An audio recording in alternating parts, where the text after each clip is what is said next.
Muito bom dia, 11 horas e 31 minutos no horário de Brasília, segunda-feira, 30 de agosto. O CB News também pode ser assistido ao vivo pelo Facebook e portal sba1.com.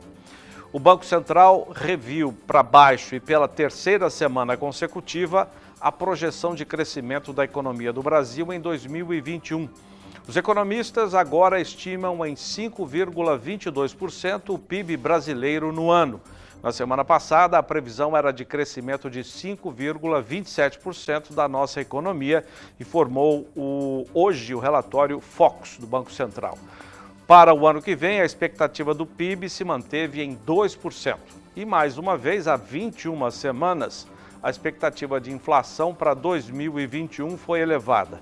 De 7,11% do relatório anterior, os economistas elevaram a taxa para 7,27% ao ano. A estimativa para a taxa Selic de juros se manteve em 7,5%. E a estimativa para a cotação do dólar subiu de R$ 5,10 para R$ 5,15 no final deste ano. Em Brasília começa uma semana decisiva com pautas importantes a serem definidas. Ao vivo da capital federal, as informações de Berenice Leite. Bom dia, Berê. Bom dia, Zaidan. Isso mesmo, 3 pautas que a gente destaca para essa semana. A primeira delas deve ser decidida amanhã, a LOA, que é a Lei de Diretrizes Orçamentárias, que é decidido anualmente, serve aí para basear as contas e evitar romper o teto de gastos da União. Essa medida também é essencial e para gastos discricionários, bem como o plano do governo que pretende aí ampliar o Bolsa Família e criar um novo programa que é o Auxílio Brasil.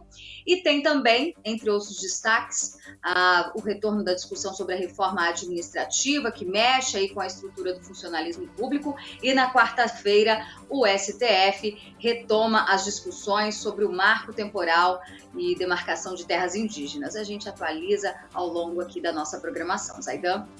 Obrigado, Berê. As chuvas devem voltar ao centro-sul do país no final de setembro. A informação de técnicos do INMET, o Instituto Nacional de Meteorologia, foi destaque hoje no jornal Folha de São Paulo. A falta delas na região provocou este ano forte estiagem e, em consequência, alerta para os reservatórios de usinas hidrelétricas. Os pesquisadores falam dos possíveis efeitos do Laninha já a partir de outubro, que poderiam reduzir o volume de chuvas de 10% a 30% na região. O fenômeno climático de esfriamento das águas do Oceano Pacífico pode ser verificado no início da temporada das águas e, assim, reduzir os índices de chuva no centro-sul do país. Confira agora a previsão do tempo para todo o Brasil. Bom dia, Renata Ferreira.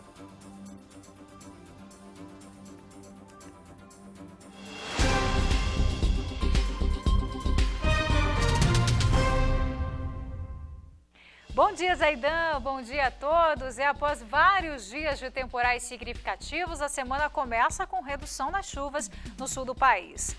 E não tem previsão de precipitações ao longo do dia no estado gaúcho, centro-oeste do Paraná, incluindo a capital aí, Curitiba.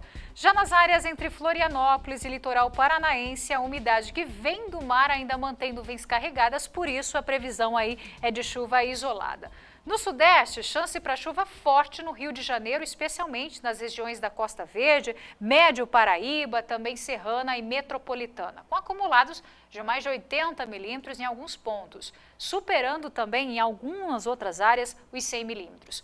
Para amanhã, previsão de chuva forte também entre o estado carioca e o Espírito Santo, com possibilidade aí de transtornos nos trabalhos portuários. As chuvas perdem força hoje em Mato Grosso do Sul e oeste de Mato Grosso, mas um fluxo de umidade vindo aí das regiões norte e também sudeste e espalham chuva ao longo do dia no norte, leste e centro de Mato Grosso e centro-sul de Goiás. No Nordeste brasileiro, nada muda, viu? Previsão de chuva sobre as áreas costeiras entre a Bahia, Pernambuco, Maranhão e norte aí do Ceará, enquanto que no interior o tempo segue firme. Na região norte, a chuva aumenta aí no oeste da Amazônia, Acre e também em Rondônia. O Tocantins segue com tempo firme e os demais estados devem receber apenas chuva isolada ao longo do dia.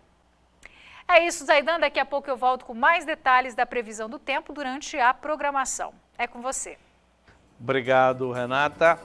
A política da China de tolerância zero para a Covid-19 provoca um caos logístico nos transportes marítimos.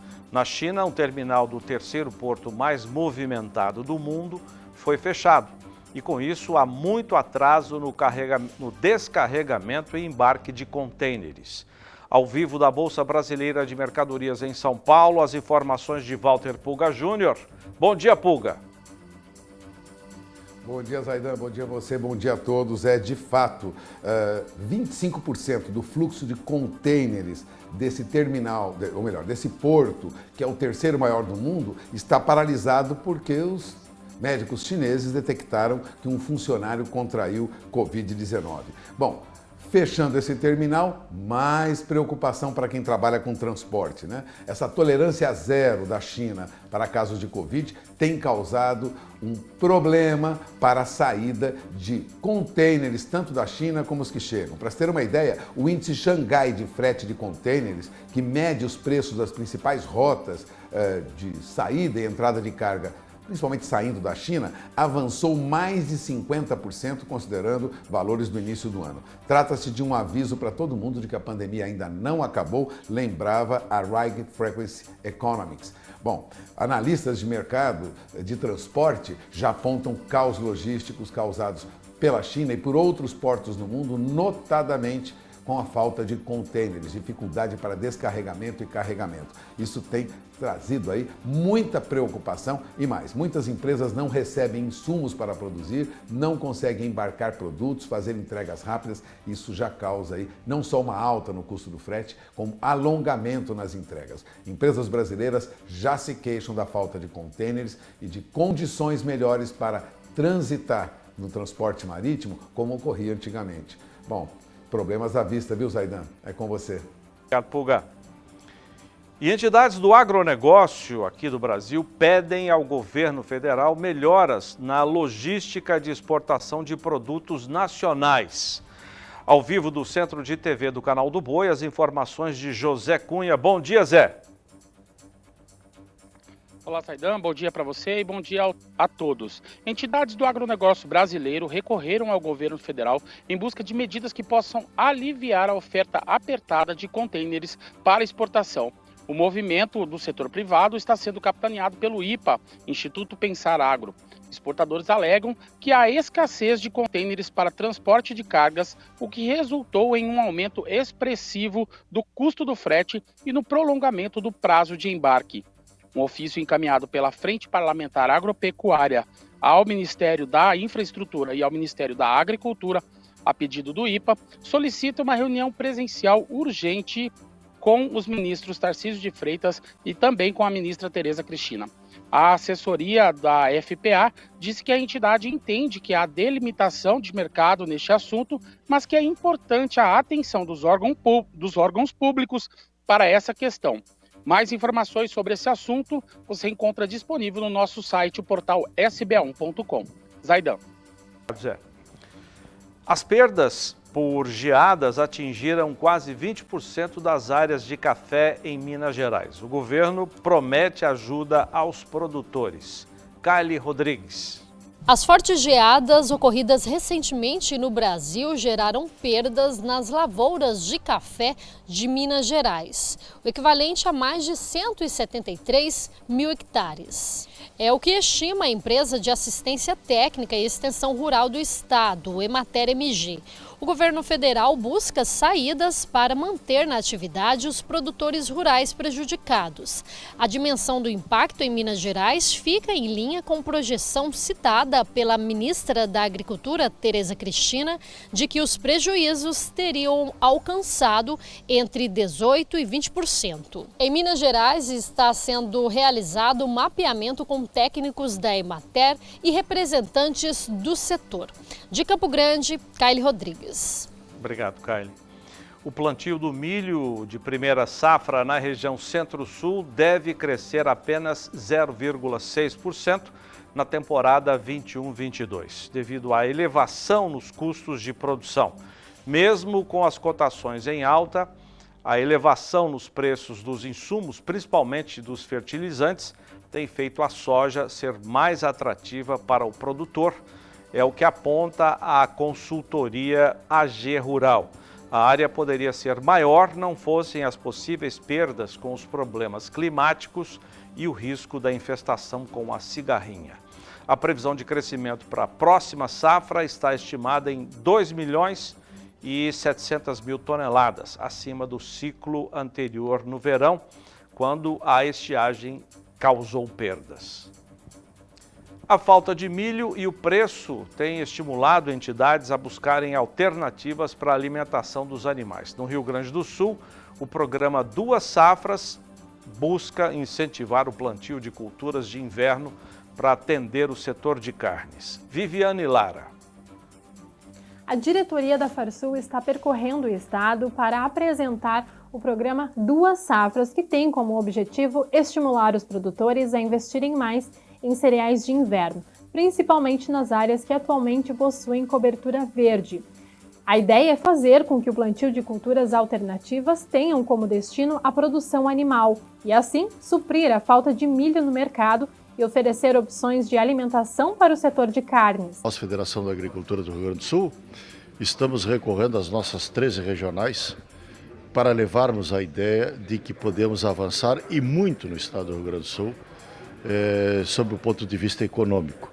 Porque o Rio Grande do Sul ele faz uma grande safra de soja e apenas desses 6 milhões de hectares chega no inverno e ele não planta mais do que 1.200.000, 1.300.000 hectares.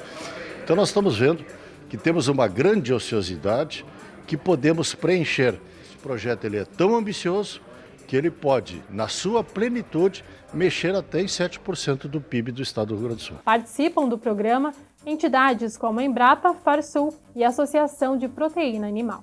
De Cruz Alta, Rio Grande do Sul, Viviane Lara. Obrigado, Viviane. A agropecuária brasileira crescerá 3,3% na safra 21-22. A previsão é de estudo do Instituto de Pesquisa Econômica Aplicada, o IPEA, fundação vinculada ao Ministério da Economia, divulgado na última sexta-feira. E em outro estudo divulgado hoje, o IPEA aponta que a China, o principal importador de produtos do agro brasileiro, ainda mantém grande potencial de compra dos nossos produtos. O Instituto reforça que o milho é forte candidato a ocupar papel mais relevante nas exportações, cujo volume atual, maior, é da soja, das carnes, da celulose e do algodão. CB News termina aqui. Muito obrigado pela sua audiência. Voltaremos amanhã às 11h30 no horário de Brasília. Você fica agora com o programa da Matsuda.